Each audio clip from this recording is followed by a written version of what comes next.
Welcome to She Been Ready, the podcast. She Been Ready is a conversation, a declaration, and a clarification that Black women have always led. On this podcast, I, Dr. Wendy Williams, educator, psychologist, leader, and auntie, will be joined by Black women who lead and those who have been led well by them. So, you don't have to get ready when you stay ready, and you can trust in the leadership of a Black woman because she been ready. So, Nsé, I want to say thank you so much for joining me on She Been Ready, the podcast. You have no idea how, well, maybe you do, because I usually tell people how I feel, but I'm so grateful to have you. And I'm so excited for the listeners to have an opportunity to hear from a woman whose work is what you've been doing. So welcome. Thank you. Thank you so much for having me. I'm excited. Yes. So one of the first questions that we ask each person who's come on the show is, how did you know that you've been ready? And been ready to lead. It's the question centers, that may, I should say, come through the work that you were doing at the time. You may have been a child. You may not think you're ready yet. It may be located within a particular career or not. But how did you know that you've been ready? I've known I've been ready for a long time. Okay. I'm talking about possibly middle school, like maybe 11, 12 years old. So I immigrated to the US with my family when I was in elementary school, when I was a really young kid. So I'm from Nigeria. I was born in Nigeria. My parents eventually divorced. And my mom sort of deals with what we now know is social anxiety. When I was a kid, it was like, my mama don't do people. My mama don't do strangers. And so the idea that my young mother, we were in a country that wasn't our own. English is not being our first language, and having a mom that was like an extreme introvert. And so there were just systems that I needed to learn. I needed to interact with adults on behalf of my family, right? I think about my brother and I got, our first summer jobs when, I was 14 and he was 13. And so filing our taxes, right? When my mom and I realized that I wasn't going to be eligible for some of the scholarships and student loans because I wasn't a US citizen, we were green card holders. Then she got a third job so that she could hire an immigration attorney. And I was responsible for making sure that we passed the citizenship exam. Right. So reading the Constitution, making note cards, preparing my mother and I to swear the oath of allegiance to become US citizens. Right. And so, if I'm honest, I think that there's definitely part of it that was just life circumstances and being a poor African immigrant in the deep South that is intent on surviving, and if we're lucky, thriving, and wanting to, the best for myself, right, and my family. But I think part of it is personality too, right? Because the flip side is that I, grew up in a small C conservative Christian immigrant family with a lot of boys and the only girl, right? And so challenging culture within my own family, which is unheard of from in our tribe, they say that you're not an adult until your parents are dead, right? So the idea that 13-year-old me is challenging why my mom has to cook and why I have to be her sous chef when my brothers are in the backyard playing trash can basketball and I'm busting ass. I'm beating my brothers and the neighborhood boys. And then my mom will scream at the top of her lungs for me to come in to go to make dinner for everyone. and pushing back against that, even, my mother, who I love and is my person. And so, yeah, I think if I mean, I don't know if there's a particular point. It feels like I've been ready to lead, defend myself, speak truth to power, call out hypocrisy, for as long as I can remember. All right. And then I turned it into a job. There you go. We're going to get into that, but I'm just sitting here thinking about that, the cultural piece, having to, some people that I've interviewed have said things like, well, I don't know, or, it just kind of happened, but it feels in some ways, given all the ways you were relied upon within your family, having it be a part of what it means to be an immigrant in this country. And, the ways in which we have to grow up when when our families are in a space and we all need to chip in. But then also having that countered in these other ways where you're not supposed to speak, or you're not supposed to have an opinion or talk back. And so it may have perhaps made you want to name that more early or more clearly for yourself because of those contradictions that you were grappling with on all those levels. Absolutely. Combating or coming up against a culture that says that like children are to be seen and not heard, but then also being the child that's like, there's some officials at the door. I need you to come.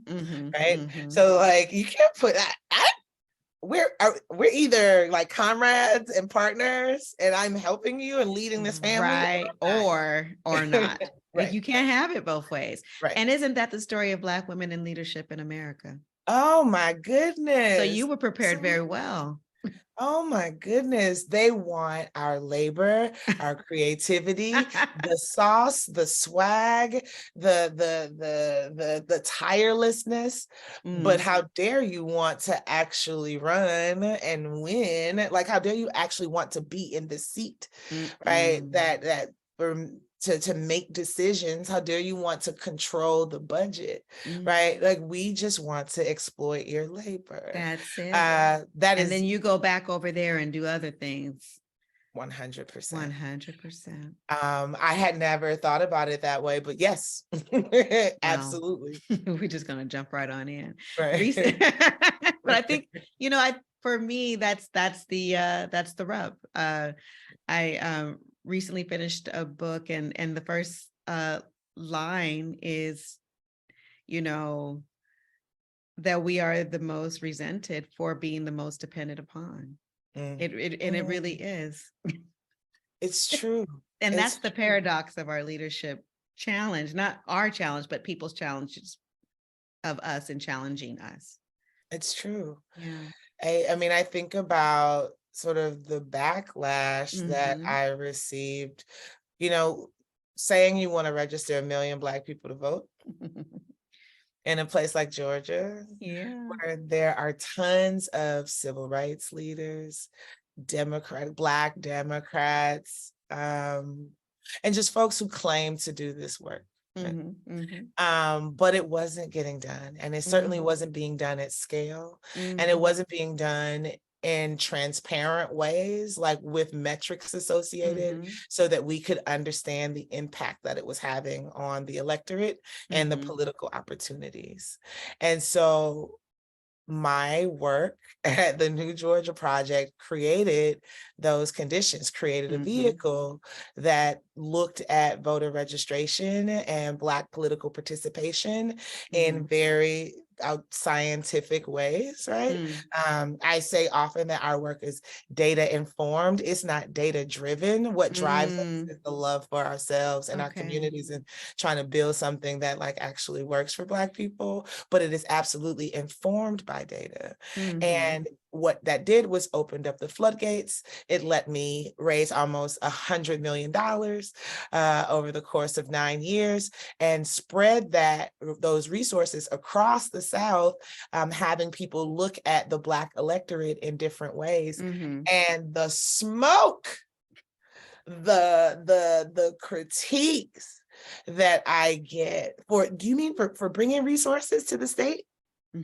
right? For bringing time and energy and attention to what is happening, to the demographic shifts that are happening in Georgia and across the South, that people are introduced to organizations, like community organizations and folks who've been organizing for years. But then, it was, well, where's the money coming from? Or the majority of your money comes from the coast. So you aren't like, so local people don't actually support your work.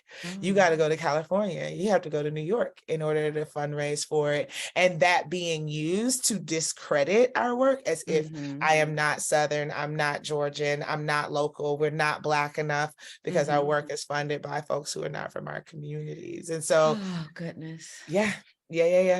So you slipped it in there. I want to just kind of highlight and amplify a bit more. You, until very recently, were the CEO of the New Georgia Project.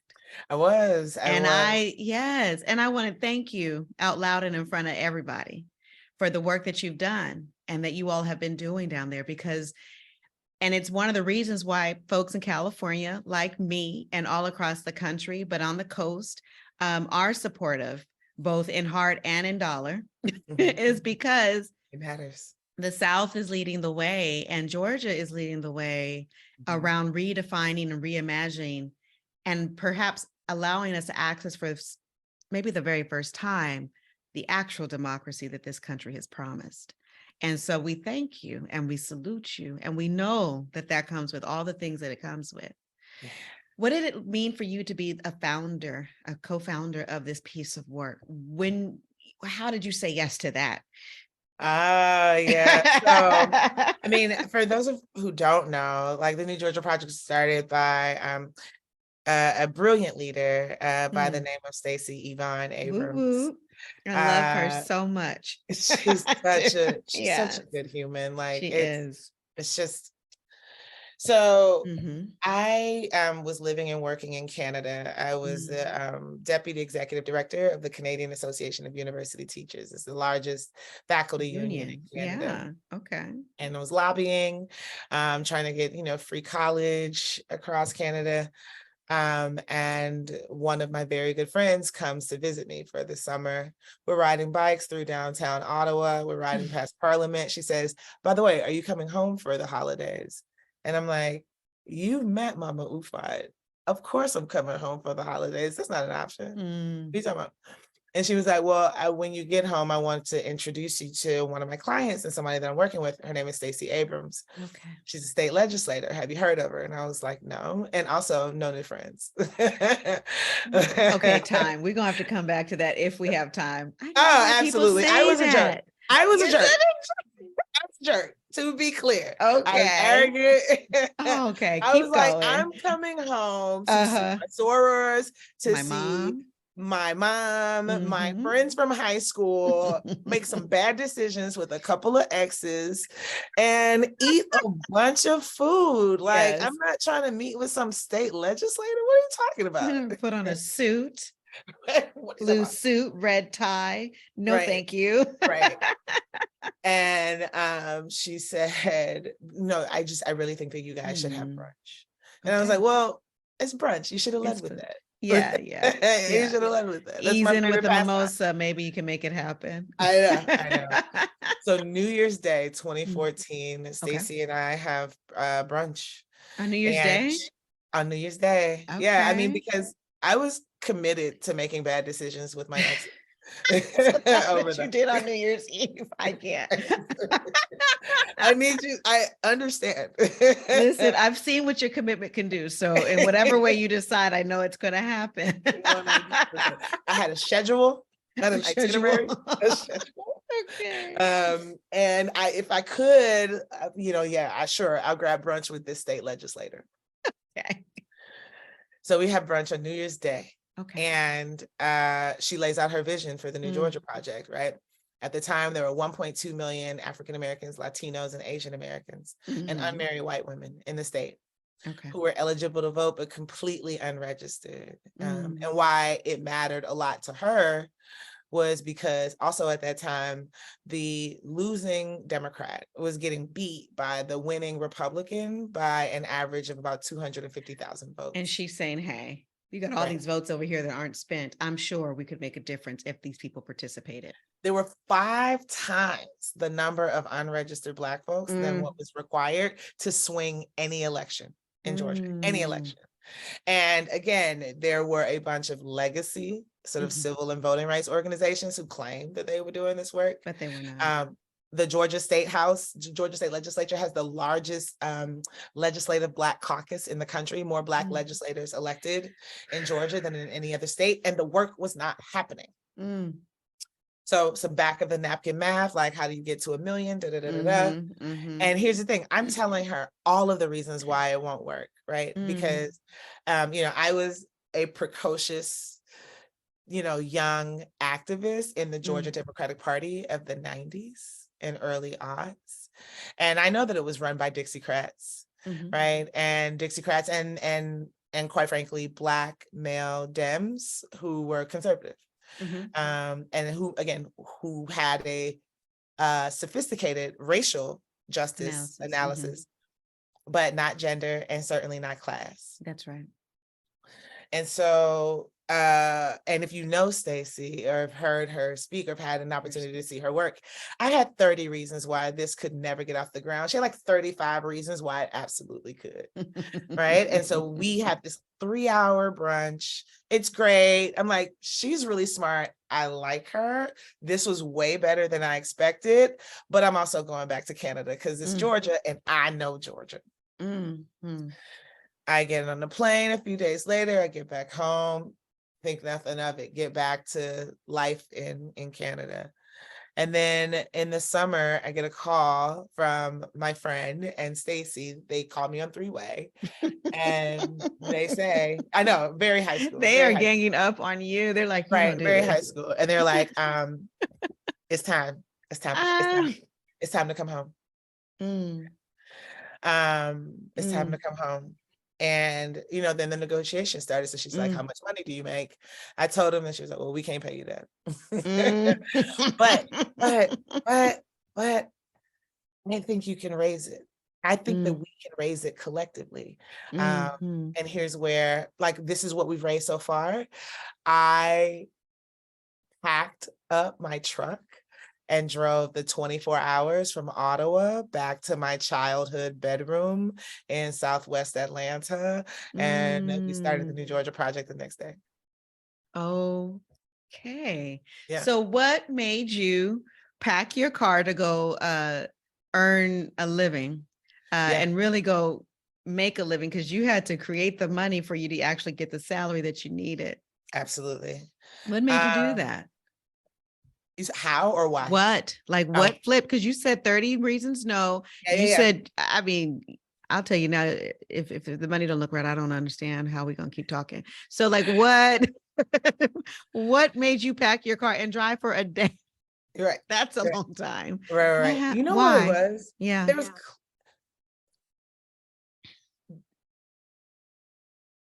this country, for all of its faults, has given me and my family so much, right? Now, to be clear, the sort of white supremacist, racist underpinnings of America are very much still here. It is the stench that we all live with.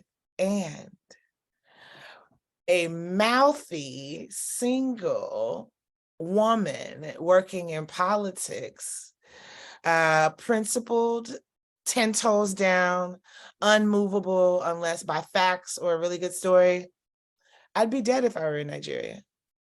There's no doubt in my mind. As we prepare for my country, my home country's presidential elections, I'm watching it with a very close eye, and I'm deeply concerned. And there's no doubt in my mind that if I had chosen this path, this career, and I, being the woman that I am, I would not be here in my home country and in several other countries around the world. That's correct. That is correct. It's such an interesting romanticism. We started this conversation with the conundrum and the paradox of being a Black woman in leadership, which was the same one that you were raised within. It's the same one I was raised within. Many of us, not all of us, right? There's diversity in Black people and Black women's lives. Got to say that. And there's also this romanticism or this faith, perhaps. And perhaps it's just the idea that we're romantic about the possibility because you being America, said that you would. None of the other places ever said really that they were going to have this thing called a democracy and really honor equity and justice and inclusion truly. But America, this girl, she keeps saying it. So she keeps saying now a few years ago. And I want to hold her feet to the fire. This is it. And I feel like there's a romanticism to holding her feet to the fire. You know, and I hear that a lot from many folks. And you saying this now too. It's a lot there that sort of pushes us forward and to do things that we wouldn't normally do, or that seem out of step with the actual current reality, but we still do it. That's such a romantic leap is all I'm saying. No, absolutely. But also, like, the First Lady of Nigeria had a college student arrested, and they assaulted him because on Twitter, he said there was a question about what is happening to Nigeria's oil wealth, what's happening to its money. And the First Lady of Nigeria has picked up a couple of pounds since COVID. And he tweeted, Aisha Buhari ate it. Oh, no. So the First Lady of Nigeria ate Nigeria's money. No. She accompanied the federal police to his dormitory and they beat his ass, and she watched. And it is believed that she attempted to join in and broke some bones and injured herself and had to be hospitalized. And so we talk about free speech, and because it's never actually been challenged, you don't know how much of a virtue it is, how important it is. That's, oh my gosh. That is horrid. Yes. And that is life all across the globe. And we've seen a number of instances. You don't even have to say anything. You could just be wearing your hair. Right. Yeah. Yeah. Look, Iran, or take your hijab. Yeah. Yeah. That's exactly what I mean. Right. Or not even wearing it. You could just be showing a little piece by accident. It may not even be intentional. It may not even be a political act. And also, to show just a little piece is a very, very courageous, intentional political act too. You know, so I hear you. And so, and honestly, what it came down to was, you mean to tell me that there's 1 million Black people that are not participating in our elections? Georgia could lead the way. It could be the tip of the spear for flipping this country. And it really is. Right. And it really is. And the math was mathing for me. And I mean, and that's, you're going to get me every time with the X's and the O's, the balls and the strikes, every time. So the math was mathing for me. I knew that at that time, you know, we had been 236 years of experimenting with American democracy. And there had never in the history of this country been a Black woman governor of Georgia. Or ever. I'm sorry. In any state. No state in the union in our 246 years has ever elected a Black woman as governor. Still, that is still the case, right? And so this felt like, you mean we can actually contest for power and build the Georgia that we've been dreaming of in my lifetime? And I get to do it with a dope Black woman who I actually respect. Yes, who had you at 3-hour brunch after your bad choices on a New Year's Eve. I just want to say all of that. It must have been compelling. All of that.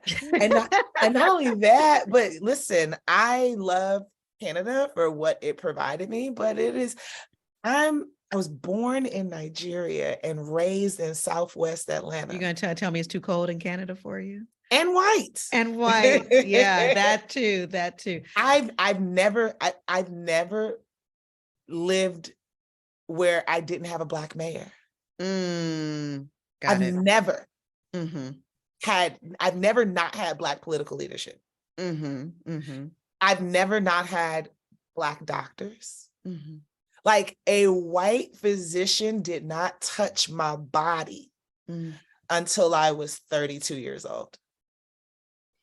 And never a dentist, never, right? And so being African and being raised in Atlanta, being raised in the South, there's a particular like lens that I have about Black excellence. Yeah. About leadership. And oftentimes it's not even Black excellence. It is my quotidian experience. It's my day-to-day experience. That's right. Because there's also a lot of not excellence, and that's fine too, because there's a range of Black realities that you can sort of sample from. I kind of want to just, the work that you all did, and you talk about doing this with another Black woman who you deeply respected, and allowed in, I'm assuming, into the new friend space, new friend space. I have a friend who we're close, and literally I throw it in her face every time I say, because you have the Studio 54 friendship apparently, and yet you can't stop calling me and texting me. So you do the math. You love me. But seriously, that you all have basically galvanized and organized your work around leveraging our most precious resource for our democracy. And that resource is ourselves. So that's, what it feels like you all were really partnering in convincing people that we are our best resource. And I'm just really curious how your identity as a Black woman informed, and working with other Black women too, informed your leadership practice in such a necessary and critical space for all of us, and for Black women in particular. Yeah. I think for me, it was having come up in campaigns, in unions, in nonprofits, in corporations, that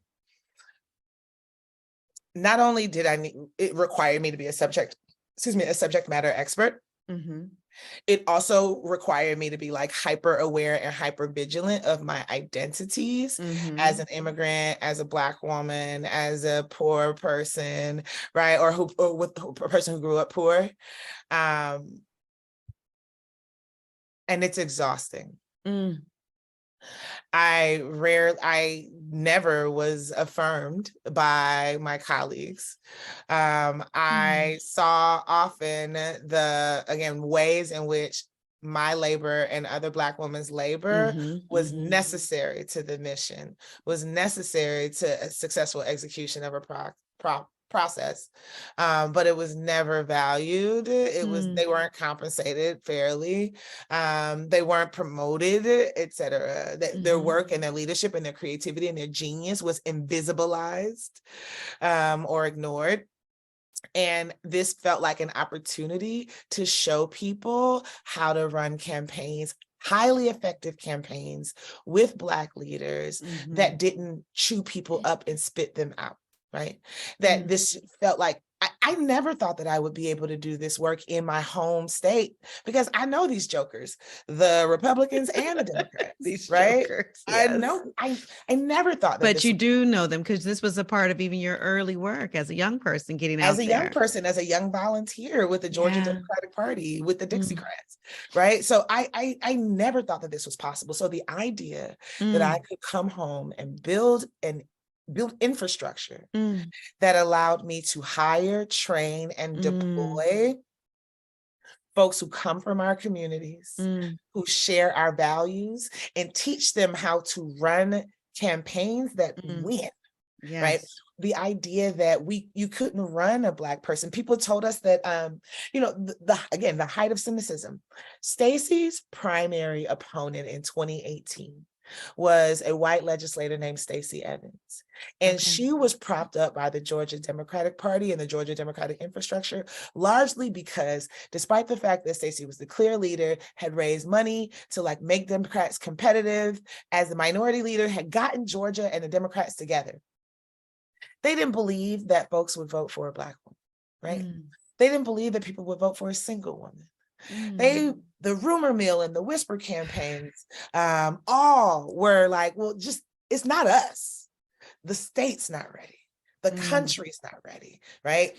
Fundraising is going to be a challenge, et cetera. And so the idea that I could come home, build a thing that allowed us to win, and real wins, not the moral victories will live to fight another day, but actual wins for Black people, for working people, and then defend those wins beyond one election cycle, like permanently and continuously contesting for power in the South, in America, and be cool and fun and interesting. I mean, I'm talking about going from contributing to GoFundMes to civil rights leaders because their families can't afford to bury them, to the idea that when I left, my 145 permanent employees all have 401ks and we match 100%. Right? And that you could do civil rights work, you can do voting rights work, and you can do political work in your communities with our folks, unapologetically Black and brown, and have a decent like salary and like have a career. Yes. That was delicious and enticing to me, and I wanted it. I'm realizing I can see why you would, and I also I can see why people would love to work with you. Your energy is infectious. Like, I'm just like, oh my goodness. But we're also sitting in a weirdly strange day and time right now, right? It's after the midterms in 2022. We know that Stacey did not win, unfortunately. Yes.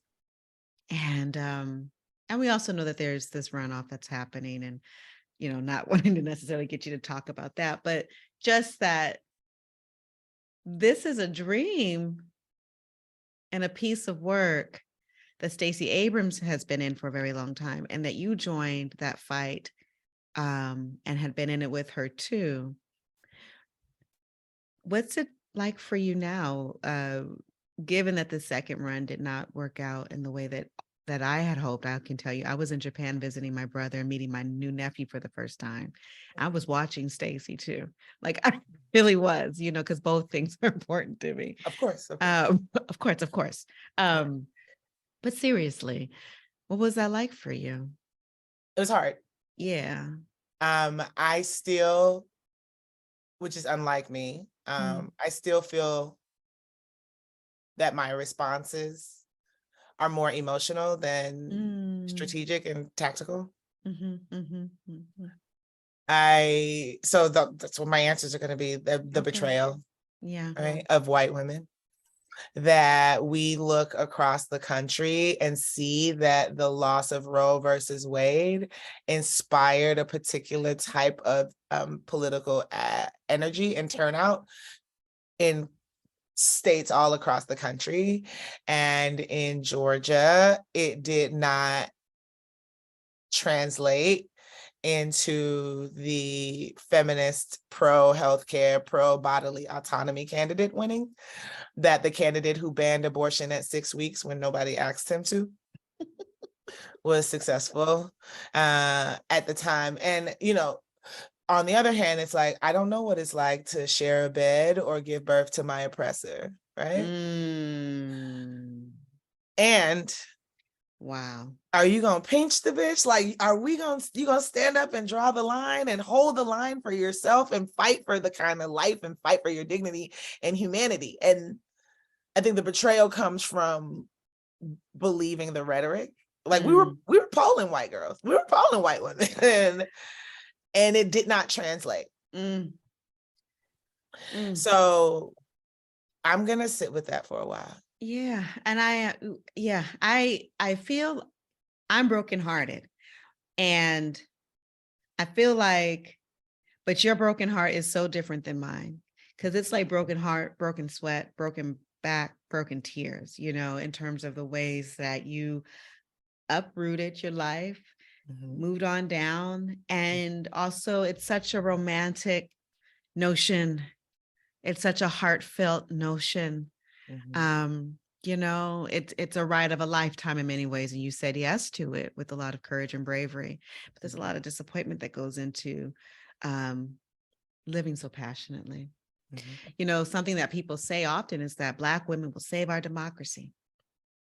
That's the narrative. But you just told me that also, and I get where that comes from in that sentiment. I wonder what you think about that, but I also wonder what you think white women's role is in our democracy, because you just said to me that one of the reasons that we didn't see, Stacey, and we didn't see Hillary too, I know as well, is that we didn't see that performance by white women at the ballot.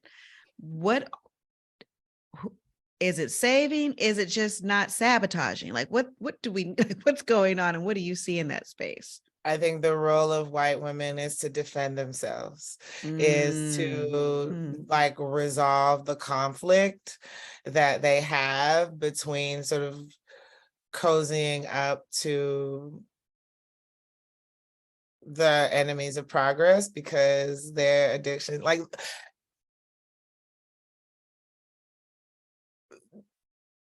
their role, like they're being complicit in the ways in which white supremacy help attack the democratic experiment is not okay. It is deeply frustrating, and they have work to do. Yeah. I think that Black women are not going to save democracy. One, it's not our job. Right, that part.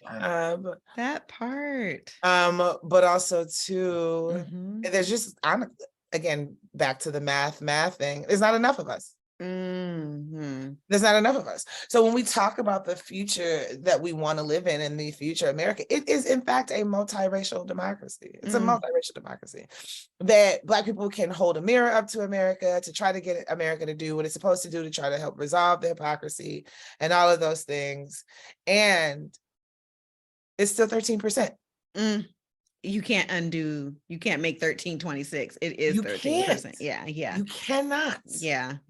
And so it is unfair and it is unrealistic to think that this would be our job. So what's going to happen is that white men are going to have to stop taking a sledgehammer to our infrastructure, that they're going to have to stop taking a sledgehammer to our institutions in service of holding on to power. Like what's going to have to happen is there's a recognition that fewer people are buying into the BS that they're selling. And so recognizing that the only thing that they can do at this point to hold on to power is to cheat and to lie and to gaslight us. And that collectively we have to divest from like that whole like framework, approach to life, approach to governance. But And I know that we're powerful, and I know that we've done things, and I know that Black girl magic is a real thing. And the truth of the matter is 13%. It's 13%. It's 13%. Well, what I think is interesting is that narrative and the superheroism that's attached to it is about the mammification of our efforts and energy, once again, to try to do impossible things with nothing or with very little. And so it's about breaking away from that narrative. What you've just described is actually holding white people accountable, right, in that democratic process, and to see themselves as a part of that multiraciality. 100%. That it's not just talking about multicultural. That language often is excluding whiteness. It's multicultural and then whiteness. But you're saying, no, actually, this multicultural coalition includes you too. Absolutely. And me too. Right. And them and us and all of us. And that's a different group of people than a group that is holding on to power and breaking down and tearing apart those. And to exclude them absolves them from their responsibility and makes them unaccountable for the actions and the harm that they're causing and the harm that their choices are causing. You mean to tell me we're all coming to the potluck and you ain't got to bring a dish? And that's what's interesting. And so we have to divest from this magical thinking thing. You know, absolutely. I'm a psychologist. I think I told you, we talk about all the time. Strong Black woman is a myth. It actually makes you depressed, unhealthy, and early death. Come on. The Black girl magic thing is actually about like being so magical and strong in a way that you can't be hurt or touched by the things that actually hurt and touch real people. And so if we can be concrete and material, and at the same time